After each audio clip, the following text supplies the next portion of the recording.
Hello good morning. నేను doctor Rajaram, consultant cardiologist, KIMS sunshine hospital, Begumpet. ఈరోజు మనము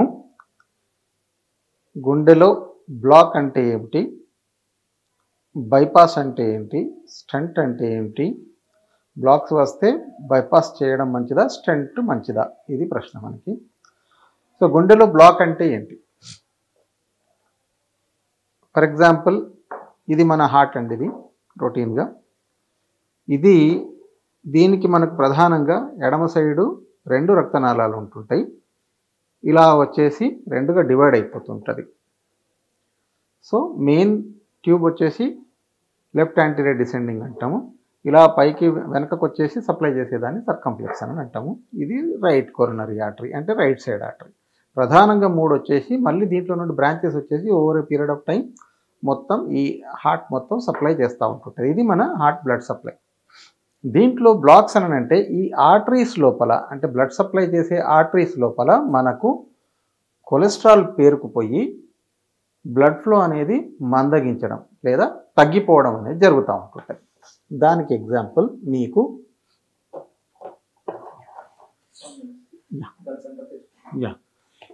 ఇది మామూలుగా ఇది రక్తనాళము. ఏ బ్లాక్స్ లేనప్పుడు బ్లడ్ ఫ్లో అనేది చాలా ఫ్రీగా వెళ్తుంటుంది. బట్ ఎప్పుడైతే కొలెస్ట్రాల్ డిపాజిషన్ గ్రాడ్యువల్గా పెరుగుతుందో, ఇలా పెరిగి పెరిగి పెరిగి పెరిగి ఇలా పూర్తిగా ద్వారం అనేది మూసుకుపోతూ ఉంటుంటుంది. చాలా క్రిటికల్ స్టేజ్ లోపల ఇది ద్వారం మూసుకుపోయినప్పుడు మనకి యాంజైనా అని చెప్పేసి, అంటే చెస్ట్ పెయిన్ అని చెప్పేసి రావడం కానీ, లేదా బ్రెత్లెస్నెస్ రావడం కానీ, ఇలాంటి లక్షణాలన్నీ వస్తూ ఉంటుంటాయి. దీనికి మనము ఇది మెయిన్గా బ్లాక్స్ అంటే ఇవి కొలెస్ట్రాల్, అంటే మన గుండెకి సప్లై చేసే రక్తనాళాల లోపల, దట్టు ఆర్టరీస్ లోపల కొలెస్ట్రాల్ డిపాజిషన్, ఈ వాల్స్లో కొలెస్ట్రాల్ డిపాజిట్ కావడం వల్ల అది ద్వారం పూర్తిగా మూసుకుపోయి బ్లడ్ ఫ్లో అనేది తగ్గిపోతే దాన్ని బ్లాక్స్ అని చెప్పేసి అని అంటాం మనం. దీనికి 2 రకాల ట్రీట్మెంట్స్ ఉంటుంటాయి. ఒకటి బైపాస్ సర్జరీ ద్వారా చేయొచ్చు, రెండోది స్టంట్ వేయడం వల్ల చేయొచ్చు.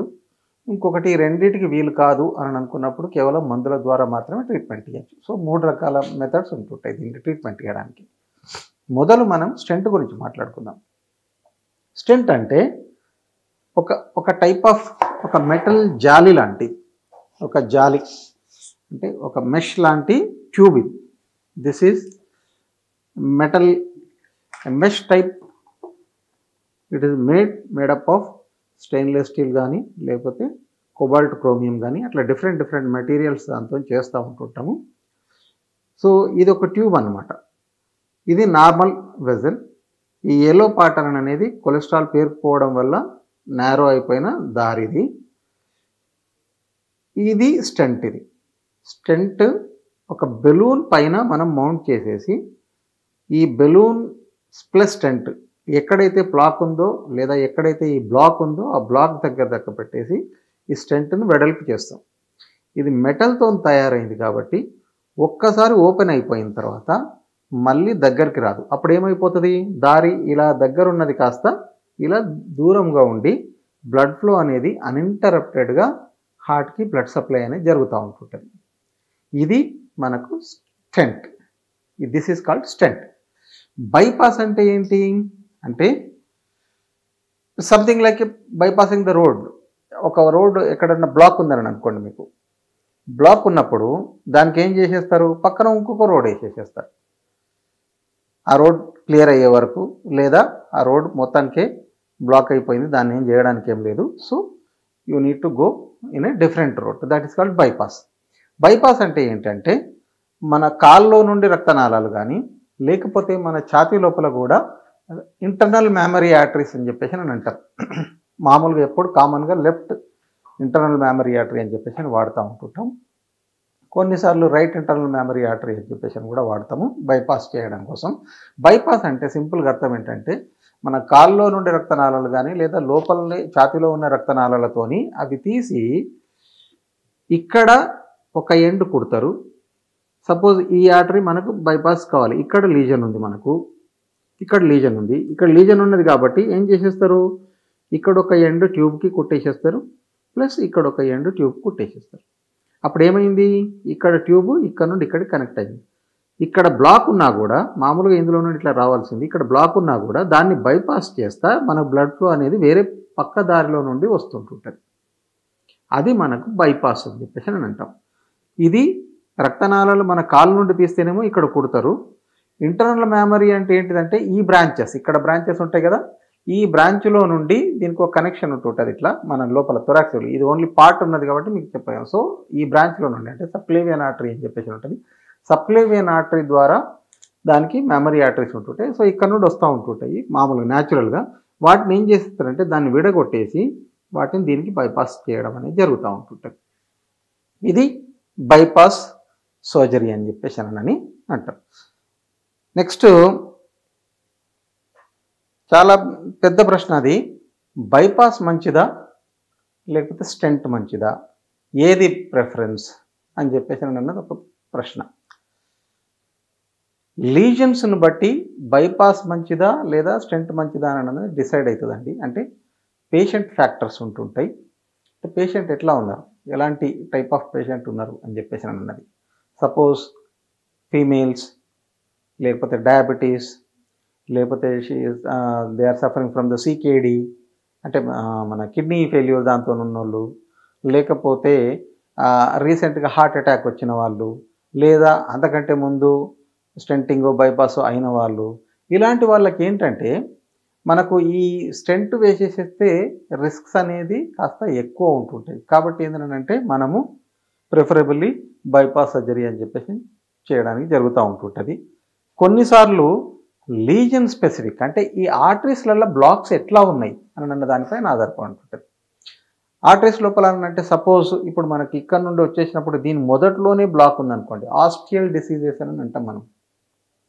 ఆస్టియల్ డిసీజ్ అంటే మన మొదట్లోనే రక్తనాళం, గుండెకి సప్లై చేసే రక్తనాళం మొదట్లోనే బ్లాక్ అయినా, లేకపోతే ఇలాంటి బ్రాంచ్లు ఉన్న దగ్గర బ్లాక్ అయినా, లేకపోతే చాలా పెద్ద మొత్తం లోపల డిసీజ్ ఉంది, ఇక్కడ నుండి ఇక్కడి వరకు డిసీజ్ ఉంది అని అనుకున్నా, లేకపోతే అక్కడ కాల్షియం తయారవుతూ ఉంటుంటుంది, గట్టిగా రాయిలాగా తయారవుతుంది అది మొత్తం, ఆ లీజన్ మొత్తం, ఆ డిసీజ్డ్ పోర్షన్ అంతా, అలాంటి ఏదైనా ఉన్నా, అట్లా మనకు రకరకాల కారణాల దాంతో మనము అది స్టెంట్కి వీలవుతుందా కాదా అని డిసైడ్ చేసేసుకుంటాం. యాంగులేషన్స్ కావచ్చు, కాల్షియం కావచ్చు, థ్రాంబస్ కావచ్చు, లేకపోతే లెంత్ ఆఫ్ ద లీజన్ కావచ్చు. సో అట్లా, లేదా క్రానిక్ టోటల్ అక్లూజన్ అని అంటాం. అంటే ఇది బ్లాక్ అయిపోయి మోర్ దెన్ 3 months అయిపోయింది అని అనుకున్నప్పుడు that is very very difficult to deal with that is called chronic total occlusion. So అట్లాంటివి ఉన్నప్పుడు most of the times we prefer CABG, అంటే మనము బైపాస్ సర్జరీకి వెళ్ళండి అని చెప్పేసి చెప్తూ ఉంటుంటారు. అలాగే కొన్నిసార్లు మనకు మిగతా అంటే స్టెంట్స్ అది ఇదంతా ఫెయిల్యూర్ అవ్వడానికి అవకాశాలు ఉన్నాయి అన్న కండిషన్స్ అది ఇదంతా ఉన్నప్పుడు, లేదా ఇన్స్టెంట్ రీస్టోరెన్సిస్ వచ్చేసింది అట్లా ఉన్నప్పుడు మనము చాలాసార్లు బైపాస్ సర్జరీ అని అంటాము. ఇంకొకసారి ఏంటంటే మనం సింపుల్గా మామూలుగా డాక్టర్స్ ఏం చేసేస్తారంటే మీకు యాంజియోగ్రామ్ అయిపోయిన తర్వాత దానికి సింటాక్స్ స్కోర్ అని చెప్పేసి ఒకటి క్యాలిక్యులేట్ చేస్తారు. అంటే ఆ లీజన్ ఎట్లా ఉన్నది, పేషెంట్ ఎట్లా ఉన్నది, ఆ లీజన్ క్యారెక్టరిస్టిక్స్ అన్నీ పట్టేసేసుకొని దానికి స్కోరింగ్ ఉంటుంటుంది. ఆ స్కోరింగ్ చేసేసుకొని suppose syntax score less than 22 ఉందని అనుకోండి, అది ఈజీగా స్టెంట్ వేసుకోవచ్చు. స్టెంట్ వేసుకుంటుంటే ఆయనకు బాగానే ఉంటుంటుంది. ఆయనకు ఈ మేస్ అంటాం, అంటే major adverse cardiac events are less, death risk is also less.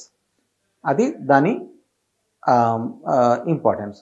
లేదు మోర్ దెన్ 32 ఉందని అనుకోండి మీ సింటాక్స్ స్కోర్, అప్పుడు ఏం చేసేస్తాము, దే ప్రిఫర్ బైపాస్ సర్జరీ, అంటే మీరు బైపాస్ సర్జరీ చేయించుకుంటే మంచిది అని చెప్పేసి చెప్తారు.